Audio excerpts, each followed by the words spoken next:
नका करू राजे. नाही बाजी, राजे, माझ्या डोळ्या देखत मी तुमचं बरं वाईट झालेलं बघू शकणार नाही. राजे, लाख मेले तरी चालतील, लाखाचा पोशिंदा जगलाच पाहिजे. पण बाजी झालं. जल्दी कर राजा, गरीब दिसायला लागला. जा राजे, जा. जा राजे, चला, जा राजे, विनंती करतोय, जा. आपल्या जीवाभावाच्या सवंगड्याला सोडून जाण्याची राजांची इच्छाच नव्हती मुळे. येतो. जा राजे, पुढे वा राजे. विशाळगडावर पोहोचल्यावरती तोफांचे 5 बार द्या. तोपर्यंत या घोडखिंडीत अडकून ठेवतो गरीब. काय ते ठरलं आणि राजे निघाले.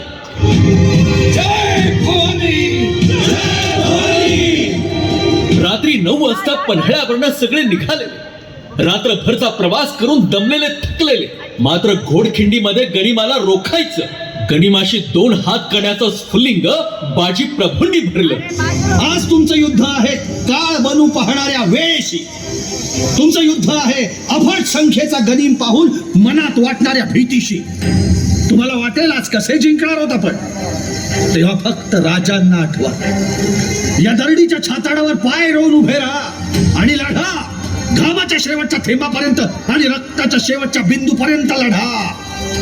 मी तुम्हाला वचन देतो, आज जर राजांना वाचवलं तर या घोडखिंडीच्या दगडावरती तुमची नावं कायमची कोरली जातील आणि तुम्हाला तुमचा हक्क हक्काने मागता येईल. त्या हक्काचं नाव आहे स्वराज्य. बोला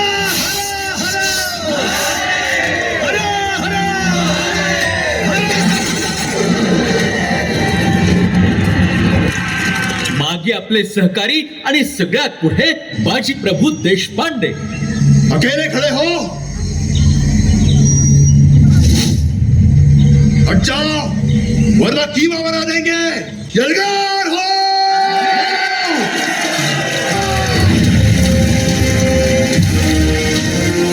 बांदल शत्रू सैन्याला भिडले.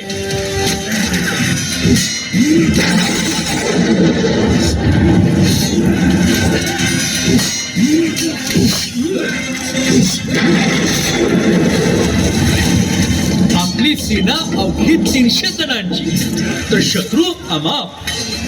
राजे विशाळ गडाकडे निघालेले. तिकडे जसवंतराव पालवणीकर व सूर्यराव सुर्वे आडवे आले. राजांनी त्यांचं पारिपत्य केलं आणि दुपारी 2च्या सुमारास राजे विशाळ गडावर पोहोचले.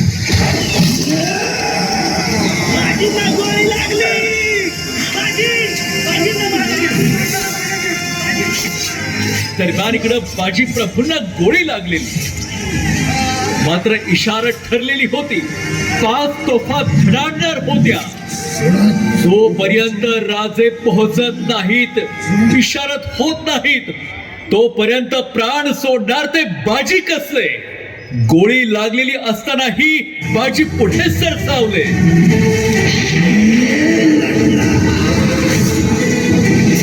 बाजी द्वेषानं लढत होते. रक्तबंबाळ झालेले होते.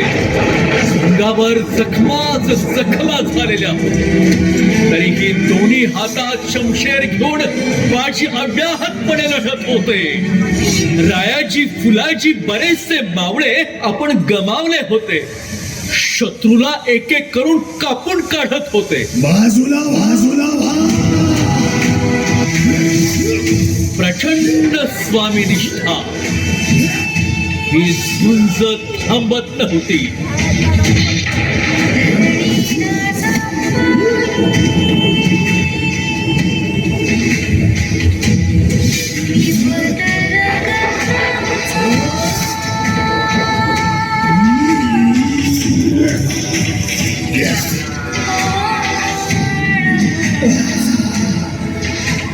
आणि एकदाच्या तोफा धडाडल्या.